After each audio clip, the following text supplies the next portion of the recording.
right. Welcome back, everybody, to another episode of Ridge Talk. As usual here, I'm Justin. We've got Daniel with us in the studio today and Sean.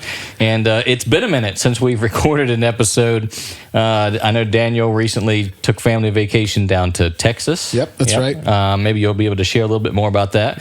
I just enjoyed some family time down in South Carolina at the beach. And Sean hasn't traveled anywhere because somebody needed to be here in case, I looked at your guys' vacations on Instagram. They look nice. Vicarious vacations. Yeah. You saw the sand dollars from us at the beach and all of Daniel's photos. Yeah. Yes, well, thank you for living vicariously through us. We really appreciate that. You're welcome. So, we have a lot going on in ministry as well. But just real quick, how was your trip, Daniel? Oh, it was great. It was really, really good. I went down to Texas, got to officiate my sister-in-law's wedding, which was a lot of fun. It was wild. It was like if a wedding was done at a Young Life camp. That's really what it was like. Cool. It was amazing. And then got to go see my family in Texas and spend some time at the beach with my parents and brothers. And I even got to go to Colorado and do a little bit of hiking with some friends. So I really was all over. But, just so that the viewers get a full disclosure here, you did come to a realization during the wedding as well that you shared with me earlier. Why would you bring this up on Ridge Talk, Justin? You should share it with us. Like, what was the realization that really hit you during the wedding? More pronounced than ever before in my life, I've discovered that I'm no longer young. That I am there were multiple times over the course of this trip where I would sit down somewhere and people were like, who invited the old guy? So I was telling Justin, on the way back from the trip, we pulled over at Buc-ee's, which is a big gas station. And Buc-ee's is not just a big gas station. It's like if Walt Disney World started a gas station. It is. It's crazy. It is wild. But at this particular one, there was a lot of people like taking their kids to college. And this little old lady saw me open the back of our van and all the stuff, and she was, oh, going to college? And I was like, no. And she's like, oh, vacation. I was like, yeah, vacation. And so Allison, and you thought Allison came back and got in the car. I said, Allison, you won't believe it. Some lady thought I was going to college. And she said, Daniel, she thinks that you're bringing your child to college. And when that realization hit me, my gut has never sunk deeper than it did that day. You missed an opportunity because you could have been like, no, she thought I was taking you to college. Well, missed opportunity. I can just say, welcome to the club. And Daniel. Everybody has turned Ridge Talk off. So other than that realization, you had a great trip. Hey, let me tell you what the most life-giving thing was, getting to spend some time with friends and family that I don't get to see very often, and really, especially the people I've done ministry with. There's something about other people who are kind of going in the same trenches with you in ministry, and so just getting to reconnect with them was really, really life-giving for me. Yeah, I mean, our family enjoyed our time at the beach, and the thing that we've learned over the years, we're using like timeshare points from some extended family who blessed us with that to just spend 4 nights at a resort, and timeshare resorts are not always truthful with you. They're always trying to upsell you and everything else. But when we were checking in, they told us, hey, look for the dolphins in the bay in the evenings, which we already knew to do that. And they're like, and we also have some manatees here. And we're like, that's exciting. And my lovely wife and our girls took a little boat tour, and the boat tour guide was like, no, there's no manatees here. Like, there might be a couple that come in the wintertime, but they're not here like year round or anything like that. Are you sure they didn't say go to the cafeteria, you'll see a man eating? Is that? No. Yep. That's an old person joke. I just listen. I'm embracing it. I'm just embracing it. Okay. So, and Sean, you haven't traveled, so you don't have anything to share with us. But thank you again for holding down the fort here. Yeah, we used our vacation time for the missions trip this year. So, well, you also take a lot of 1-2 day out of town trips to see family and friends. Yeah, sometimes we did a day trip for her birthday, and it was good. Yeah. Yeah. So, now that we're all caught up on, us being old and whatnot. People are so interested in where we've been. Yeah. Actually, I think they are. But anyway, what's happening here at Southridge? We've got a lot coming up. This is like the time of year when everything in life seems to be ramping up for families. So what are some of the things that we have coming up here at Southridge, Daniel? Yeah, thank you for tossing that my way, Justin. This is really, that didn't mean to, that sounded sarcastic. It was not sarcastic. I really meant thank you for tossing that my way. This episode is a mess. It's a total mess. Hey, you can tell we're out of practice. Anybody who's, I think you can just observe it if you've been in church for a while, but certainly if you've served on church staffs, you realize there's a ministry year that ebbs and flows, and there are different seasons within that ministry year. And most ministry years kind of follow the school year. We recognize that summer's a different season for most people, and that things kick back off in the fall. And so we have a lot of those things kind of happening very quickly here in the next few weeks. Summer's coming to a close, and school's starting to be back in session. And so things that are happening here, we've been talking about it quite a bit. One of the things is we've had a group of guys going through this leadership development course for the last 18 months. Mm-hmm. And we're kind of in a season right now of very more intense evaluation of them. And we're really coming to a place where we're starting to wrap that up, and these guys will be coming into a greater level of leadership here in the church. And so we'll be presenting those guys here in the next couple of weeks at Southridge. So that's kind of an exciting thing. Yeah. So that's one of the things we have coming up. And by following the school year, all of our adult community groups are going to begin ramping up here in September as well. But this is the time of year when training is going on for all of our community group, small group, home group, whatever you want to call it. Officially, it's community groups, but training for that is coming up. And everybody who wants to join a group has been reaching out to us to let us know that. So we're working behind the scenes to try to get as many people connected as possible. I think this episode is going to drop right before our volunteer appreciation banquet. I'm really excited about that. We're here in August, so we don't want to give too much away as to what that's going to entail. But for all of the volunteers who have been committed here in the ministry for a while, we hope you're able to make it. That's going to be it's going to be a good time. That's right. And if you haven't signed up to tell us that you are coming to the event in 3 days, please do that as soon as possible.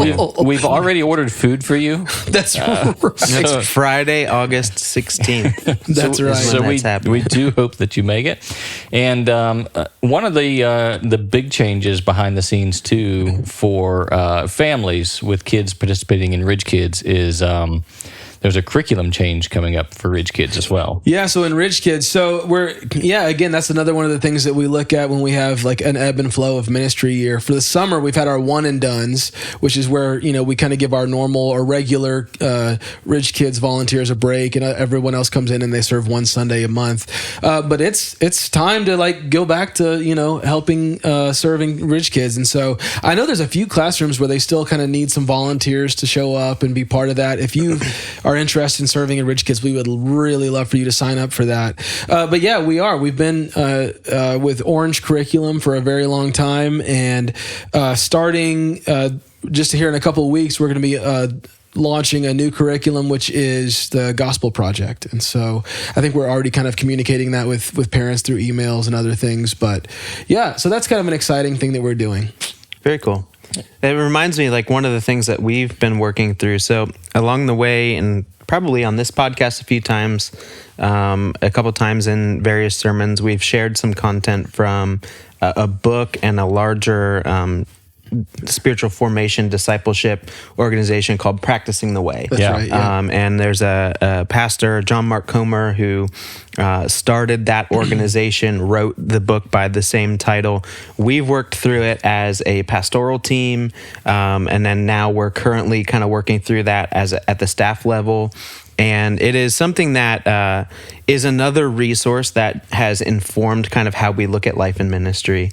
And so one of the things that I thought of today is that we could just, again, mention that there's a book out there called Practicing the Way by John Mark Comer. And if you want some insight into kind of what we're thinking about these days and what's one of the things that's helping to shape kind of how we're thinking about life and ministry, that's an excellent resource to pick up.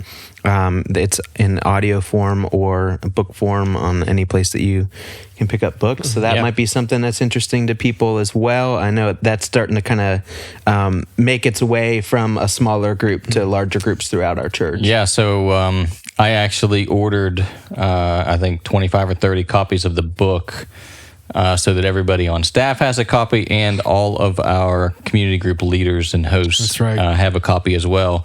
And I mean, really, the premise of the entire book and ministry is really just discipleship in 3 phases of be with Jesus, become like Jesus, and do what Jesus did. Yeah.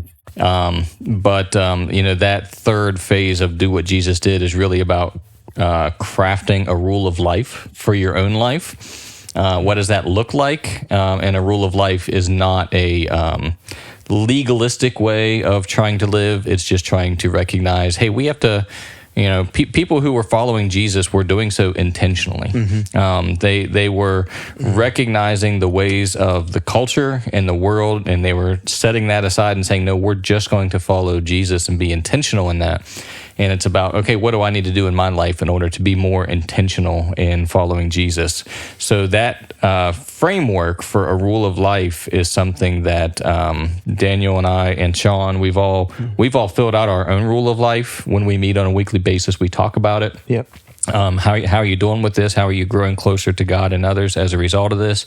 And we're now beginning to introduce that to the staff, and we're going to be working through it through community groups this year. And long term, I think the goal was to have a probably 6 or 8 week kind of training or course that people can go through to say, hey, this is what Southridge is all about when we talk about rule of life and how we as a church want to live this out. So I've become increasingly aware and convicted of how our faith is it's not just an intellectual pursuit. It's not we're not just walking minds or whatever, or brains on a stick. Brains on a stick. That's what I was trying to say. Brains on a stick. We are embodied persons, and so it's not just what we believe in our minds, but how we live it out with our bodies that really makes a difference, and that structures ourselves in such a way that we grow nearer to God. And so, anyways, it's been a very helpful resource for me, and I'm excited to kind of help people think through it and then walk through it. Yeah, and maybe Sean has more to contribute to this too, but I think that because this is the time of year when everything starts ramping up again. We have a daughter who's in cross country and choir and band. So there's going to be performances, there's going to be cross country meets, all these extracurricular activities get thrown in. We're currently hoping to launch 2 or 3 new adult community groups this fall. So if you're interested in that, you can reach out and let me know. We still have small group leaders for the Ridge Kids, which we're trying to fill.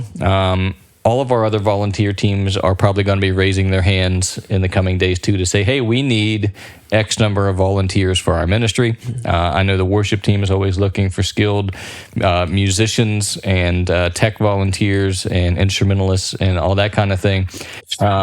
But when you talk about living intentionally and living out a rule of life, a part of that is recognizing that God created us with a soul, that we're not supposed to just live at the pace of our culture, but we're supposed to live at the pace of our soul, the pace that God created us to live. That includes slowing down, that includes Sabbath rest, all that kind of stuff.